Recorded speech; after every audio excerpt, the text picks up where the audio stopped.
I want to tell you about an essential vitamin you've probably never heard of. If you're a parent or plan to be one, it might be more important to your child's growth than all other vitamins combined, and only you, a parent, can provide it. I call it vitamin N, the word no. More and more children, I find, are suffering from vitamin N deficiency, and they, their parents, and our entire culture are paying the price. Let me illustrate my point with a story that's quite typical.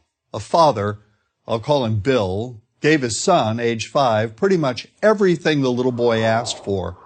Like most parents, Bill wanted more than anything for his son to be happy, but he wasn't. Instead, he was petulant, moody, and often sullen. He was also having problems getting along with other children. In addition, he was very demanding and rarely, if ever, expressed any appreciation, let alone gratitude, for all the things Bill and his wife were giving him.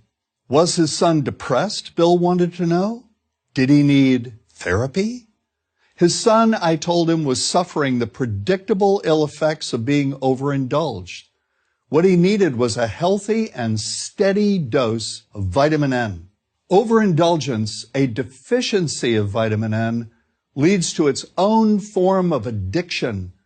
When the point of diminishing returns is past, and it's passed fairly early on, the receiving of things begins to generate nothing but want for more things.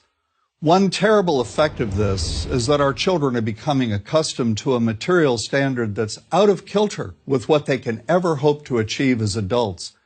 Consider also that many, if not most, children attain this level of affluence not by working, sacrificing, or doing their best, but by whining, demanding, and manipulating. So in the process of inflating their material expectations, we also teach children that something can be had for next to nothing. Not only is that a falsehood, it's also one of the most dangerous, destructive attitudes a person can acquire. This may go a long way toward explaining why the mental health of children in the 1950s, when kids got a lot less, was significantly better than the mental health of today's kids. Since the 50s, and especially in the last few decades, as indulgence has become the parenting norm, the rates of child and teen depression have skyrocketed. Children who grow up believing in the something for nothing fairy tale are likely to become emotionally stunted, self-centered adults. Then, when they themselves become parents, they're likely to overdose their children with material things. The piles of toys, plushies, and gadgets one finds scattered around most households.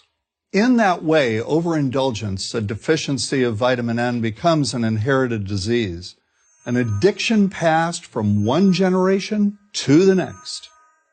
This also explains why children who get too much of what they want rarely take proper care of anything they have. Why should they?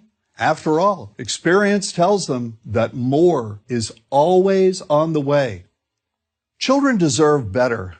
They deserve to have parents attend to their needs for protection, affection, and direction. Beyond that, they deserve to hear their parents say no far more often than yes when it comes to their whimsical desires.